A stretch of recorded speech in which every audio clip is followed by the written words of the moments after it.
porque tenemos aquí a nuestro invitado, a Leandro Sicarelli, que es el creador de un podcast muy, muy, muy famoso, que es el número 1 en Spotify, que se lo conoce como el zar de las finanzas, y junto a él está Juan Manuel Gisper, que lo ha traído por su fundación. ¿Cómo están, chicos? Gracias por estar acá. Gracias por la invitación. Muchas gracias, un placer. Así es. Bueno, las finanzas para los argentinos es el tema creo que de los últimos años, pero sí, me imagino que también en este cambio de gobierno de los últimos meses, ¿no? Sí, fíjate que hace un ratito nomás el Banco Central bajó las tasas de interés y ya bajan las tasas de los plazos fijos y todo el mundo te pregunta. Sí, es una situación bastante compleja desde el plano financiero. El gobierno hace una serie de correcciones como para ordenar algunas cosas que estaban muy desordenadas. Y bueno, en el medio tiene objetivos que son a veces medio difíciles de explicar a la gente, ¿viste? Claro. Una pregunta que me hacen mucho es ¿por qué bajan la tasa de interés de los plazos fijos si el plazo fijo no le está ganando a la inflación? Y si bajas la tasa va a ser cada vez peor. Bueno, es que el gobierno tiene un objetivo ahí bastante más complejo, que es ir saneando de alguna manera el balance del Banco Central. Entonces lo que baja es la tasa que el Banco Central le paga a los bancos. ¿Para qué? Para que el Banco Central no tenga que seguir emitiendo pesos. Bueno, la contracara de eso es que el banco, como cobra menos del Banco Central, te paga menos a vos en el plazo fijo. Y entonces que te deja de convenir tener la plata en un plazo fijo. Y se genera un efecto de lo que llamamos licuación. Digamos, te van licuando el ahorro porque tu plazo fijo va perdiendo contra la inflación. Creo que suena medio feo, pero es un poco el objetivo de la política económica en esta etapa. Bien, entonces, nada. Depende cómo lo mires igual, porque alguno te podrá decir también, mirá, si yo hago un plazo fijo y el dólar se queda quieto, gano en dólares, ¿bien? Que es algo que también estuvo pasando estos últimos meses. Lo que uno siempre recomienda ahí, al que no tiene tanta expertise, es que tenga cuidado con eso, porque hay que tener mucho timing para que te salga bien eso. Claro, para salir del plazo fijo y comprar dólar antes de que suba. 100%. Vos pensás que el dólar aparte, el plazo fijo te puede dar 5% mensual, 6% mensual en el mejor de los casos, y el dólar 5 o 6% mensual se mueve en 2 días. Claro. Un día medio raro ya medio que te comió el 5%. Bueno, entonces, eso era algo que a mucha gente le llamaba la atención, que bajara la tasa de interés pero que no subiera el dólar blue. Bueno, es que decía el ahorrista. 100%. Lo que tenés ahí es que se están apalancando mucho en el cepo. Vos pensás que buena parte de los plazos fijos que quedan en el sistema, no tanto de nosotros, de las personas, pero sí de las empresas, están reguladas. Entonces vos les bajás la tasa del plazo fijo, pero igual la empresa no puede ir a comprar dólares porque tiene regulaciones cambiarias que se lo impiden. Por ejemplo, es una empresa que importa insumos. Como importa insumos y paga el dólar oficial, tiene bloqueado comprar este famoso dólar MEP, bien, por ejemplo. Entonces, claro, el Banco Central baja la tasa de interés y esa empresa medio que no puede arbitrar o elegir, digo, no, con esta tasa no me gusta más, me voy al dólar. No tiene esa opción. Bueno, y acá tenemos una particularidad en la Argentina, porque nosotros con Laura bromeábamos de que es el tema, porque somos economistas todos por necesidad, en el sentido de que tenemos que hacer rendir cada peso y estamos tratando siempre en guerra contra la inflación para no perder, para que nuestro salario le gane, y ahí vemos qué podemos hacer. Alguna gente, como decíamos, apuesta al plazo fijo, otros al dólar, otros irán a las criptomonedas, no sé, otros estoquean de comida antes de que suba. Es como que estamos siempre a la defensiva, ¿sí? Así tenemos que estar. ¿Qué recomendás vos o qué es lo que más te preguntan? Porque es pretencioso, ya el zar de las finanzas te da como un... Sí, no, es por una historia de Miguel Miranda, igual, no es que... De que, bueno, no te bautizaste vos. No, el zar de las finanzas es Miguel Miranda, un viejo economista de los 50. Yo conté la historia y entonces quedó a modo de broma. Claro. Pero me hago cargo igual, ese zar de las finanzas no hay problema. Claro, porque ahí es como que tenés que dar la respuesta. ¿Qué hacemos? Mirá, yo lo que digo ahí es sobre todo sentido común y no intentar ganarle a todo. La gente tiene como a veces la costumbre de, por ejemplo, muchas preguntas que me hacen es, tengo que renovar el alquiler. Me ofrecen inflación, actualizar por la inflación cada 3 meses o quieto pero en dólares. Totalmente, entonces, es el tema ahora. Bueno, sentido común. ¿En qué cobras? Claro. En pesos. ¿Y entonces? Claro. Y pero si el dólar baja, pero estás corriendo un riesgo muy grande de manera innecesaria. Claro. Porque si el dólar baja, a ver, en la historia argentina, ¿cuánto tiempo bajó y cuántas veces subió? Y si sube estrepitosamente, claro, ¿qué hacemos? Entonces, sentido común. Lo que vos no tendrías que intentar es, o lo que vos no tendrías lo que no te tendría que pasar es que vos te descalces, que vos quedes descalzado, que tengas el ingreso de una moneda y los pagos en otra. porque cuando se mueve el tipo de cambio, te puede salir bien, te puede salir bien. Y yo le digo, hasta esta gente le digo, probablemente en 3 meses vos vuelvas y me digas, Leandro, te voy a matar. ¿Por qué me dijiste esto? Porque si lo hacía en dólares, ganaba. Sí, está bien, pero estabas corriendo un riesgo fenomenal. Y la respuesta más fácil es, y hablemos en un año. Claro. A ver qué te terminó conviniendo. Claro. Entonces, nada, eso. Después me llama mucho la empresa ahora para charlas de finanzas personales, porque también quieren como ayudar a los laburantes de la empresa a que aprendan a cuidar el mango, a ser más prolijo con los gastos, a llevar una contabilidad de lo que se gasta. Lo hablábamos recién con Juan hace un rato. También es difícil explicarle a la gente que como estás en un proceso de licuación, la broma de la licuación es justamente que nada le gana a la inflación. Entonces tampoco se vuelvan locos podés porque hacer mucho. Vos dijiste recién la clave, fíjate lo que es el sentido común. La mejor inversión hoy es comprar alimentos no perecederos. Claro.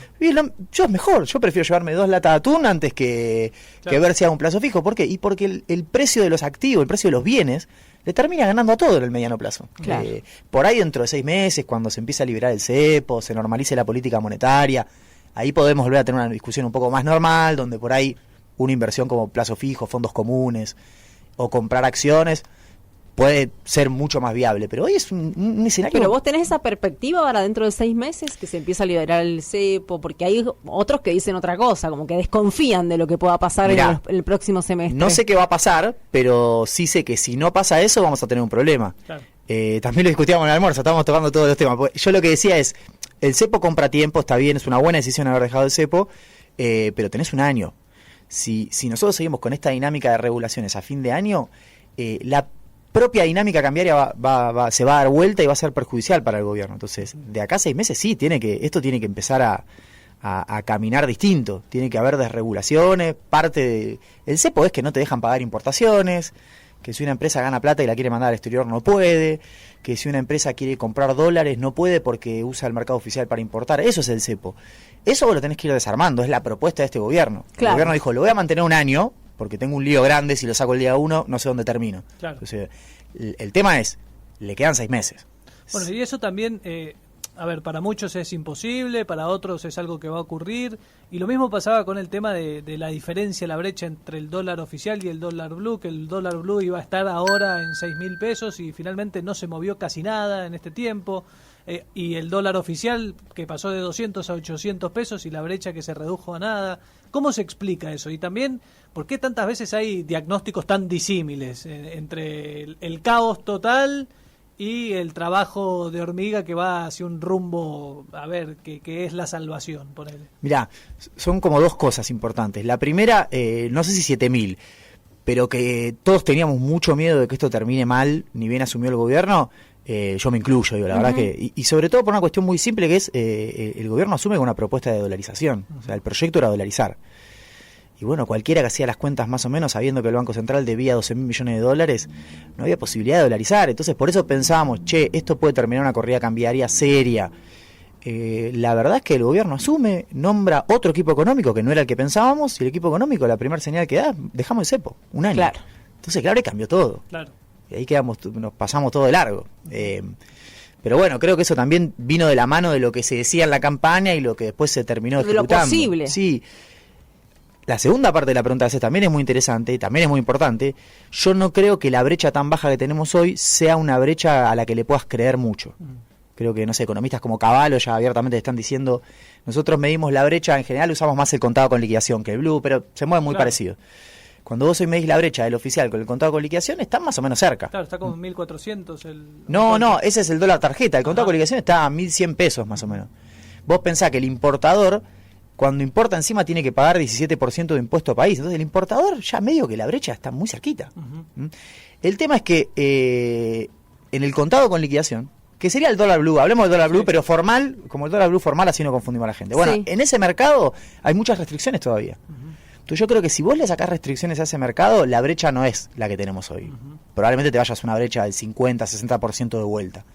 O sea, creo que el cepo te esconde un montón de desequilibrios que tenés. El cepo, la paciencia, es un gobierno nuevo, recién arranca, tomó las medidas, la dirección de las medidas en muchos casos es correcta. Entonces, por ahora está todo bien. Lo que viene en la segunda parte del año es sacar el cepo. Claro. Ir sacándolo. Y bueno, ¿Cómo es ese ir sacándolo? Bueno, ya empezó, ponele, hace ya 3 semanas, el gobierno le dijo a las pymes, ¿cómo haces para pagar una importación? Yo soy una pyme, importo, no sé, materiales para producir calzado acá, ¿viste? O ensamblo los calzados acá, que se hace mucho en calzado deportivo. Traes el calzado y pagás, ponele, te salió $100 para hacer algo simple, bueno, pagas $25 a los 30 días, otros 25 a los 60, otros 25 a los 90 y otros 25 a los 120. Un lío. Bien. Bueno, hace 3 semanas, eso es el cepo. El cepo es literal eso, que yo traigo un embarque y recién lo puedo pagar de nacionalizado a los 120 días termino de pagar. Bueno, hace 2 semanas el gobierno dijo, bueno, ahora eso lo vamos a cambiar. Si el que importa es una pyme, le permito pagar todo a 30 días. Bien. Bueno, eso es una clara desregulación del Claro, sector. eso es lo que se conocía públicamente como liberaron las importaciones, pero en realidad es esto que estás explicando. Va de a poco, va de a Claro. poco. De hecho, es otra discusión también, porque uno dice, liberaron las importaciones, yo creo que sí, que dejan importar a cualquiera. El tema es que igual tenés que pagar a 120 días. Claro. Con lo cual termina siendo alguna forma de protección a la industria nacional o que todavía están bloqueadas las importaciones. Vos podés embarcar, pero no podés pagar. Entonces, importa solo el que se puede financiar afuera. Bueno, eso lo tienen que ir desarmando. Ahí tuviste una señal. Eso fue positivo, porque el mercado dice, che, bueno, van avanzando. Bien, no es solo compran reserva, de a poco van soltando el cepo. Y bueno, cuando eso vaya mejorando, cuando ello vaya profundizando, creo que vamos a tener una mejor foto de si la brecha es la que es, de si con el dólar a 1000 nos alcanza, de si los exportadores liquidan o no liquidan, si el Banco Central está totalmente saneado o no. Es un proceso. Yo creo que al gobierno, no quiero ponerle un reloj de arena, pero creo que le quedan, para ser racional, 6 meses. Yo creo que si entramos ya el año que viene, todavía con restricciones cambiarias serias, y va a ser problemático. ¿Y hasta qué punto las restricciones tienen que ver con este objetivo principal que tiene el gobierno de bajar la inflación? No, es muy buena la pregunta. Si hay un salto en el precio del dólar, ya sabemos lo que pasa en Argentina. Es literal la discusión que estamos teniendo todos. No, es buena la pregunta, porque el objetivo de todo esto no es la inflación, no es bajar la inflación. El objetivo de todo esto era sanear el balance del Banco Central, que como le decía recién, debía $12.000 millones. Pero Hoy no debe nada. Para dejar de emitir y la inflación también iba por ahí. Son cosas medio distintas. En realidad, puntualmente, esto de las importaciones es para acumular reservas, porque la situación de reserva del Banco Central era crítica. Entonces ellos dijeron, bueno, que liquiden los exportadores ahora y los importadores que vengan dentro de 120 días. Entonces, todo lo que quedaba de dólares se lo queda al central. La inflación ahí. De hecho, en esta primera etapa del gobierno, bajar la inflación rápido no era un objetivo. Recién ahora el gobierno empieza a mirar la inflación porque se enamora un poquito de lo que está bajando la inflación. Y entonces empieza a construir un relato, empieza a trabajar. Pero vos fíjate, cuando arrancó el gobierno, lo último que se le ocurriría a un ministro en ese momento era decir, bueno, fíjense, no suban las prepagas o el combustible, hagamos el catch-up al precio internacional, tomémonos 1 mes, 2 meses, controlemos precios, salarios. Nada, no hizo nada de eso. Y porque el objetivo en el primer momento no era bajar la inflación rápido. Recién ahora empieza a aparecer ese... ¿Y por qué Perdón, y todo lo que hicieron fue nafta la inflación. O sea, la devaluación, la liberación de precios. Claro, pero fue nafta al principio. Sí, pero Y digo, después... lo que dice Leandro, no había un objetivo prioritario en bajar la inflación. No quisieron ajustar la inflación como primer éxito de gobierno, era estabilizar otras variables.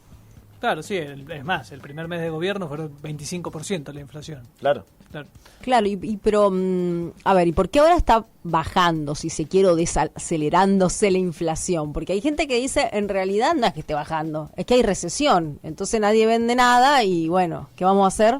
Detener algunos precios porque no nos queda otra. ¿Es así? ¿Están vendiendo menos? Muchísimo. Vos que sos Muchísimo. empresario, porque si no...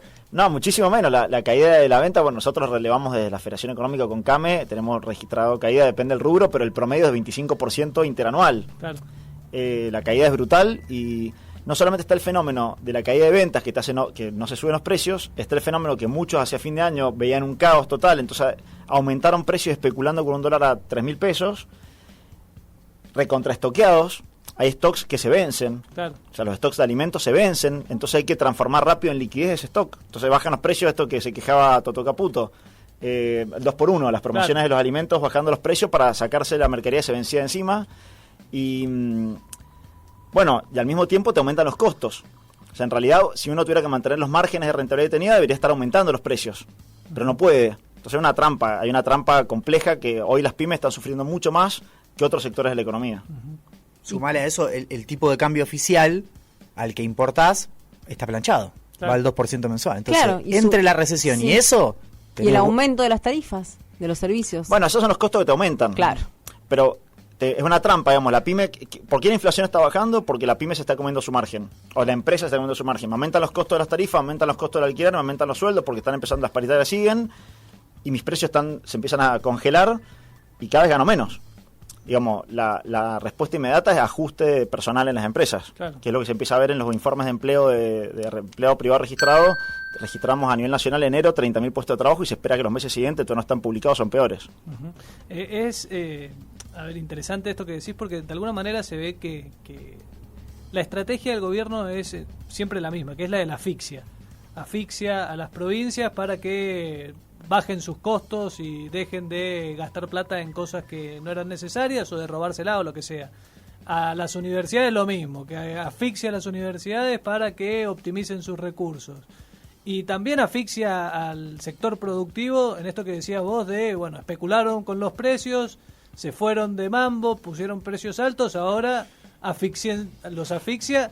Pero el tema es que en algún momento hay que aflojar eso, porque si no, las universidades cierran, los gobiernos tienen que salir a emitir cuasimonedas y las pymes bajan las persianas y echan al personal. Es un poco la lógica que se ve para todo, esto de la asfixia, como para corregir, pero no sé si es la herramienta idónea para esto. Sí, la discusión de todo esto es si es sostenible o no. Uh-huh. Vos mencionás el caso de las provincias. Es claramente el foco del conflicto. Las partidas que más se ajustaron, tienen ajustes reales de en torno al 90% los 2 meses de enero y febrero, que tenemos datos, y marzo vino parecido. Si quieren, hagamos un juego. A ver. Mirá, del ajuste del gasto, bien, en porcentaje, bien, el ajuste tiene que sumar 100, del 100% que se ajustó el gasto. ¿Cuánto piensan ustedes que explica el ajuste a las provincias? ¿Piensan que es significativo, que está pasando por ahí, que no pasa? Y entre gastos discrecionales y todo, 20%. 20%. Sí. ¿Das más, menos? Un poquito más, 30. Un poquito más. 5%. 5. No es nada. Nada. O sea, están generando un problema político, social en las provincias, por entre 5 y 7, depende si tomás los 3 meses, entre 5 y 7% del ajuste. Uh-huh. ¿Sabes quién te hace el grueso del ajuste? Dos partidas muy importantes. La obra pública, ese sí es una parte, porque la partida de provincias es chica. Claro. Tú hiciste un ajuste muy grande, generaste un problema muy serio en una partida que es muy chiquita. Sí. Lo que a fin de mes te ahorrás con la cuenta de almacenero es muy poquito. La jubilación, mientras tanto, que son 10 puntos del PBI en gastos de no solo jubilaciones, sino sociales, te hicieron casi el 40% del ajuste. Sí. Silencioso, porque eso es una fórmula que vos no corregías y se iba licuando con la inflación. Ahí está el ajuste. En la obra pública está el ajuste, en los subsidios a la energía está el ajuste, en los no pagos a Camesa.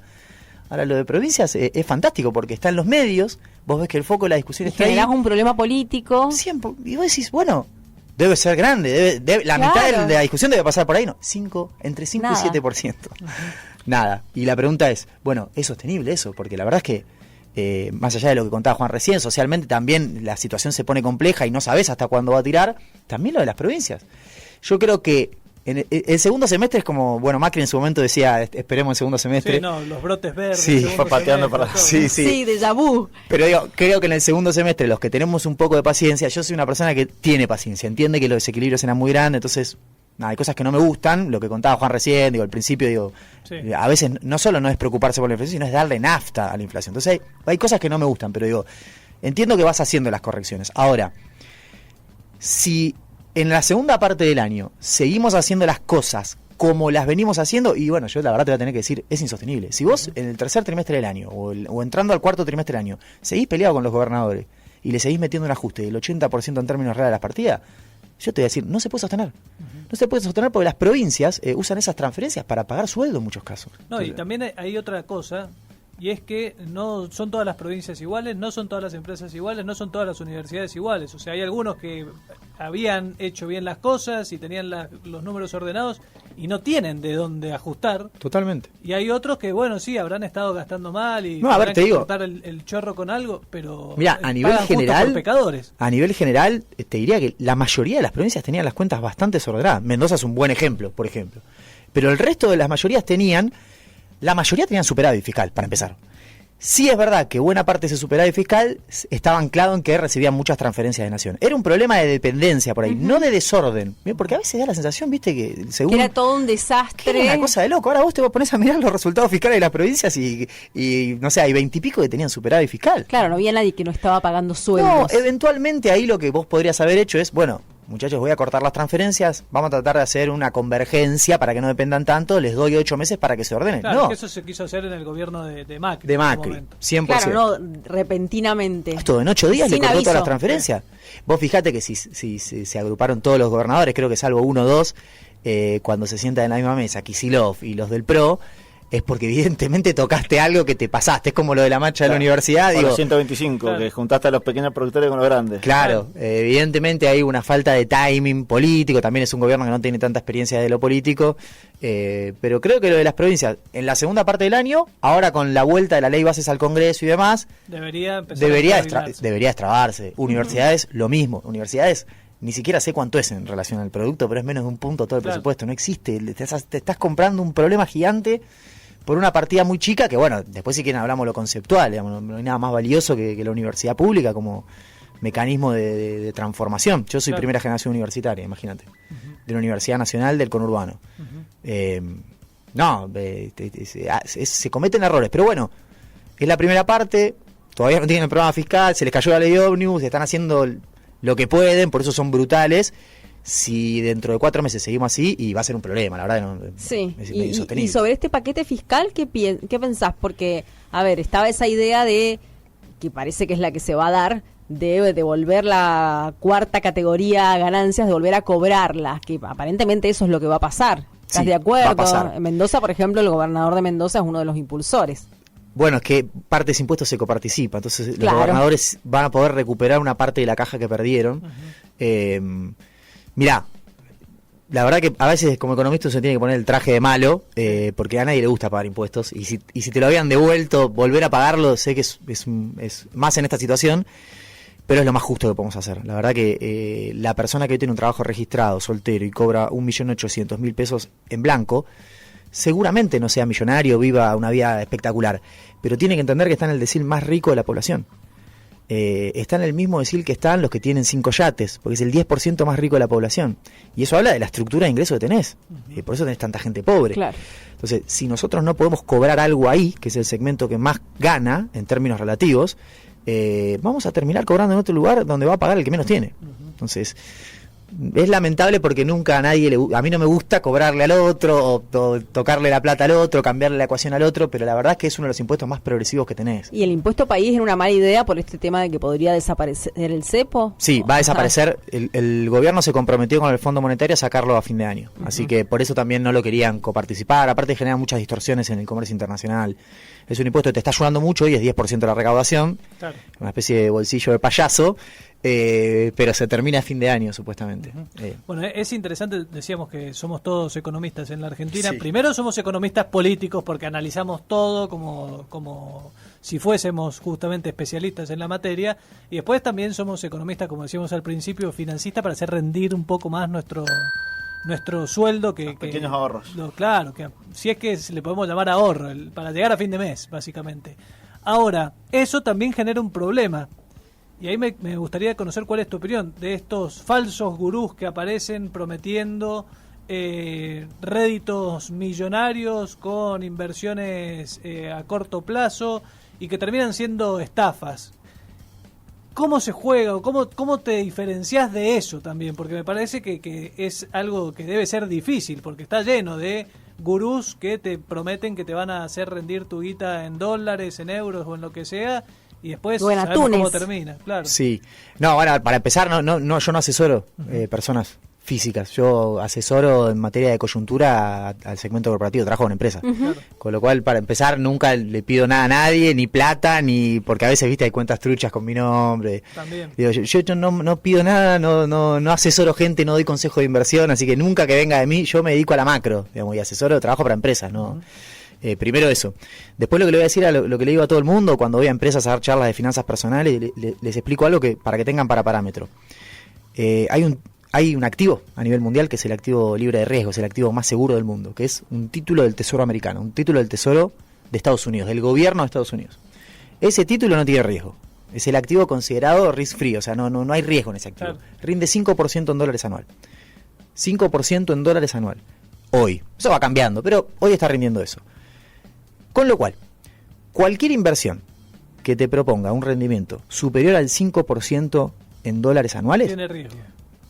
eso 100%. Claro. Claro. No es una estafa, tiene riesgo. Entonces, mirá, a esto le hacemos 15%. Estamos para arriesgarnos. Porque parece que hay inversiones que rinden 40% en dólares anual y no tienen riesgo. Eso, No existe. o sea, abiertamente no existe. Claro. Todo lo que esté arriba de 5 tiene riesgo porque 5 es lo que rinde un título del Tesoro americano. Entonces, a veces lo que pasa es muy difícil detectar en qué parte de la cadena de todas las operaciones está el riesgo. ¿Viste? No, esto seguro porque es como un plazo fijo con criptomonedas. Entonces, claro, cuando te pones a mirar, no, sí, pero si aquella stablecoin cae, no cobras. ¿Y alguna vez cayó alguna stablecoin? Sí, alguna cayó. Entonces tiene riesgo. Y así con todo. Yo el consejo que doy generalmente es nunca hagas algo que leíste en redes sociales. Nunca compres un activo que viste en redes sociales. Más bien te diría todo lo contrario. Porque en general cuando los activos llegan a las redes sociales, a los medios de comunicación, están más para ser vendidos que para ser comprados. En general nosotros en el mercado decimos, se compra con el rumor y se vende con la noticia.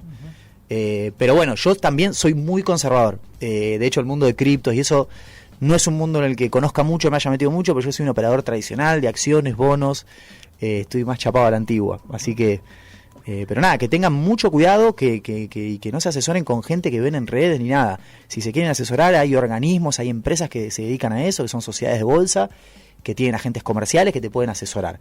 Tampoco te digo que son unos fenómenos asesorando, porque la verdad que también son bastante particulares, pero por lo menos tienen una licencia y trabajan en un organismo que está regulado por la Comisión Nacional de Valores. Una responsabilidad. 100%. Y el día de mañana, si pasa algo, pagan las consecuencias. Claro. ¿Bien? No, además tiene lógica, me parece lo que decís, porque las personas cada vez tenemos menos ahorros y te vas a arriesgar con algo que viste en las redes sociales, digo, es como, bueno... No, aparte... por los niveles de vida que no sé, a mí me pasa, tampoco quiero exagerar, pero yo conozco gente de mucha plata y no viven así. No andan con esos autos y no quieren ser conocidos y no quieren que todo el mundo...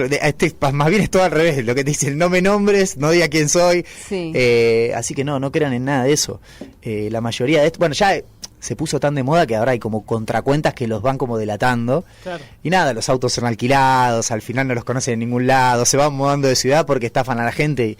Así que no, muchísimo cuidado en redes sociales porque está lleno, como vos decías, es como una moda. No, y aparte es como hay una necesidad de gran Claro, parte entonces de la buscás y te aparecen con solo abrir. No, me aparece mucho a mí por el algoritmo también, Claro, por como el es el zar de las algoritmo. finanzas y me dedico a cuestiones financieras, me los ponen a mí y yo Todo digo, el tiempo, no por quiero Dios. ver esto. No. Bueno, acá tenemos algunos mensajes, acá dicen, un crack, el zar. Después hay algunos audios y otro mensaje de texto. Pregunta, ¿de qué modo vamos a recuperar poder adquisitivo si las paritarias siempre están por detrás de los aumentos? Y bueno, es un poco lo que estábamos diciendo de cómo se va licuando el salario y también de la necesidad por qué cae mucha gente en estas estafas que mencionábamos. Escuchamos los audios. Tengo una pregunta para el zar de las finanzas.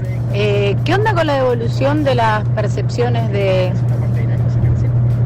impuesto país? ¿Cuándo se van a devolver? Porque lo hice el 2 de enero y no pasa nada. Ahora, yo no entiendo una cosa. Si el problema con las provincias significa 5% del gasto que está ahorrando el... Y vos me decís que con eso, de financiar las provincias, porque eso no se necesita para pagar sueldos, y hablemos de que las provincias no pueden estar bien administradas, ni con superávit fiscal, ni nada.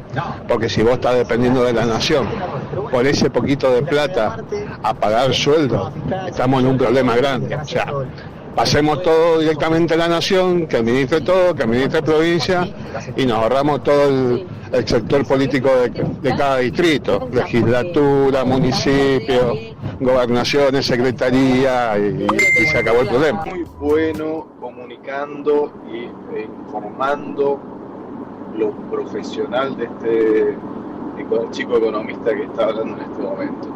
El único detalle muy técnico es que aún hoy el activo considerado libre de riesgo, que es el bono del Tesoro de Estados Unidos, están fuertemente cuestionados con la tasa subiendo y con algún riesgo sistémico importante que podría desatar una crisis importante. Hola chicos, ¿cómo les va? no es que la inflación esté bajando, lo que están haciendo es secar la plaza, que es desaparecer el dinero, entonces la gente no tiene con qué comprar y entonces no va a haber inflación.